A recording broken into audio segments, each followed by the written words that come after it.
Em 9 minutos, hoje é uma conversa a respeito de um assunto que aparentemente poderia ser resolvido apenas pelo simples bom senso, mas cuja recorrência em muitos lares desenvolve e deflagra problemas de comportamento, problemas de convivência, problemas sérios. Nós estamos nos referindo à educação financeira. Para tratar desse assunto, para conversar a respeito disso, chamamos uma pessoa que lida com isso, do ponto de vista da pedagogia e da didática de educação financeira, que é assistente social e especialista em educação financeira, Ivana Zon, com quem nós vamos conversar agora. Ivana, educação financeira vai muito além do mero bom senso de que a gente não deve ou não pode gastar mais do que ganha, né? Sim. É um pouco mais do que isso, né? Mais amplo. Então, explica. Educação financeira é planejamento. É, antes de mais nada, você pensar, você avaliar suas finanças, você trabalhar uma reserva para realizar projetos. É você agir com o dinheiro com uma positividade, você agir com cuidado com o dinheiro para que ele responda também satisfatoriamente, ele esteja sempre com você. Para que ele te respeite. Para né? que ele te respeite, você precisa primeiramente respeitá-lo também. Agora, no extremo, de fato, isso ocasiona, provoca grandes problemas, né? Sim, principalmente o que a gente tem identificado são problemas nas famílias. Uma pessoa endividada, ela contamina todo o núcleo familiar, né? Levando ao adoecimento, no nível mais grave, ao adoecimento. E esse adoecimento a gente tem feito intervenções, tanto na prevenção quanto no tratamento dessas pessoas endividadas.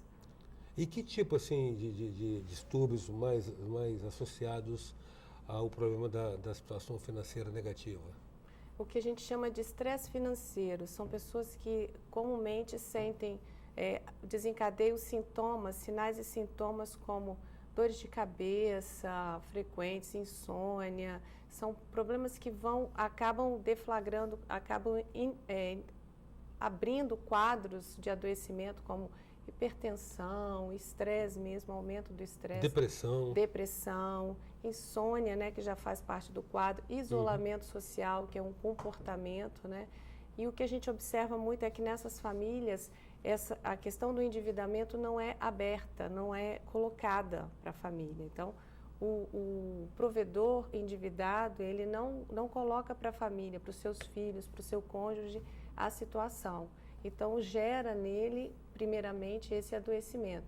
Mas, ao longo do tempo, também desencadeia conflitos familiares, né?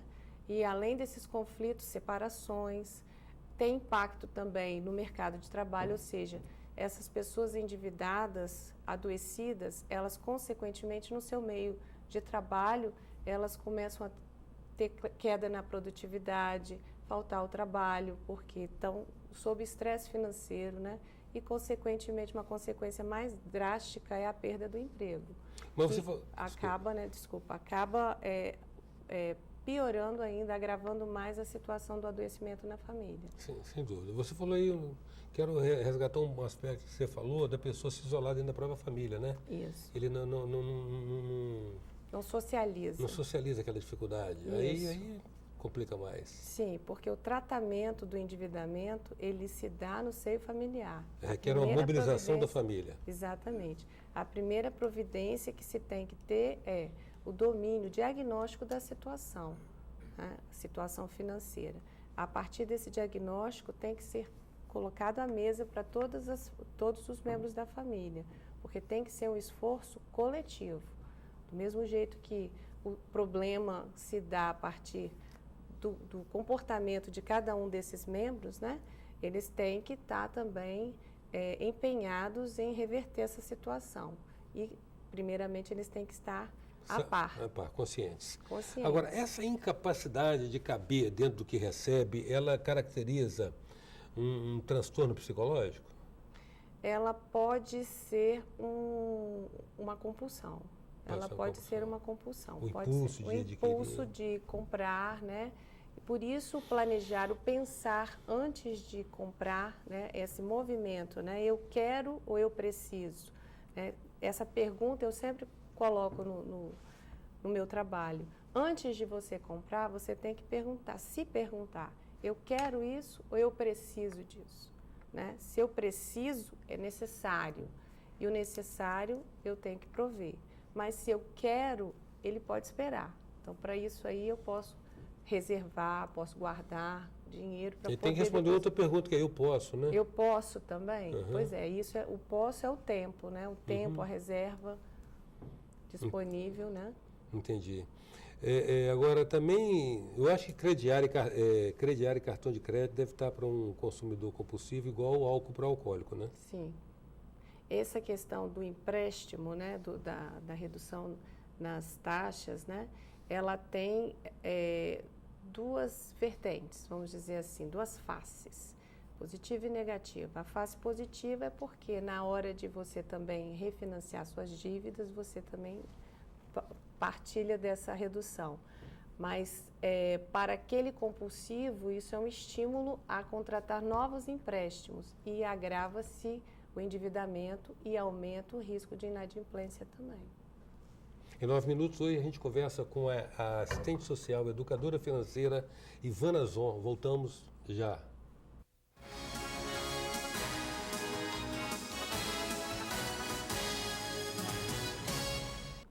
Voltamos com 9 minutos, que traz hoje a assistente social e educadora financeira, Ivana Zon. Ivana, você falou uma coisa no bloco anterior. Será que a pessoa sabe, ela consegue distinguir quando ela quer e quando ela precisa? Porque às vezes quando ela quer, ela acha que precisa. Não acontece isso, não? Mas a pessoa só quer e acha que porque quer, precisa, ou não? Não, exige uma reflexão, né? Você tem que, por isso que o pensar antes de comprar ele é tão importante. Tem uma técnica que você pode adotar, percebe?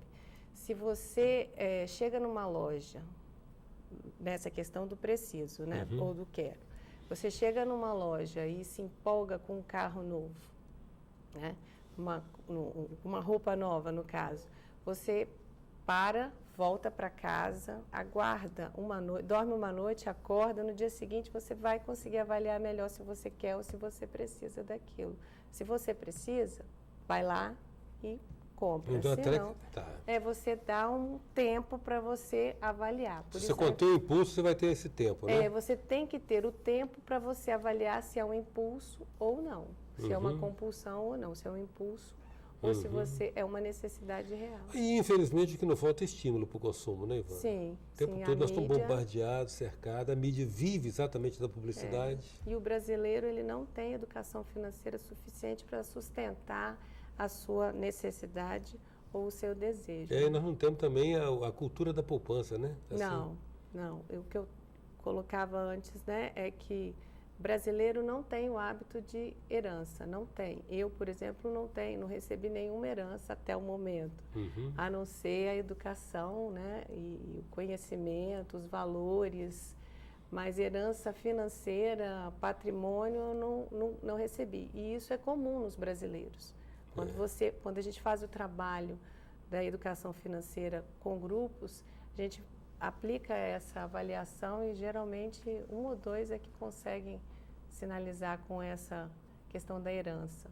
Então, e daí tem a relação com a poupança também. Tem a relação com a poupança, com a reserva. Com a reserva, com a provisão para os momentos difíceis, as necessidades eventuais, a formação de um filho, né? A família tem ciclos de vida específicos. Então, a cada um desses ciclos, você tem investimentos previsíveis, só que a gente por não termos essa cultura, pelo brasileiro não ter essa cultura, você acaba se colocando em risco. Mas, por exemplo, quando nós envelhecemos, a expectativa de vida nossa está aumentando. Então, o envelhecimento, ele aumenta despesas em que área? Na área da saúde. E aí, sabendo disso, você tem que fazer o quê? Hoje a gente tem que começar já a nossa poupança para a nossa aposentadoria, para o nosso envelhecimento, mas nós não temos esse hábito. Você falou a respeito de algumas técnicas, né? Como, por exemplo, você conter o impulso de comprar, postergar a compra para depois, né? Ver se consegue atender aquela peneira. Sim. Preciso, né? Quero, né? Isso. Agora, e o que seria o comportamento positivo? Um comportamento profilaticamente, preventivamente positivo? O comportamento individual seria planejar, né? E isso levado à família, o planejamento familiar, né? O planejamento financeiro na família, ou seja, qual é a nossa situação, aonde queremos chegar, o que nós precisamos reservar para atingirmos esse sonho ou esse projeto, para realizarmos esse projeto. A relação positiva com o dinheiro geralmente passa pelo gastar o necessário e manter reservas para eventualidades e também para realizar os seus projetos. Também pechinchar, pesquisar. Sim, a negociação é uma moeda forte, né? E a partir do momento que você tem o dinheiro, você deve, sim, pedir desconto, o que a gente não tem esse hábito também, de pedir desconto quando está compra à vista. Esse tipo de comportamento tem a ver com o nível socioeconômico? Não. Não? Ou a escolaridade ou renda da pessoa? Não tem a ver com a classe social, com o nível econômico, nem com o nível de escolaridade. Todas as faixas estão vulneráveis ao adoecimento pela falta de educação financeira.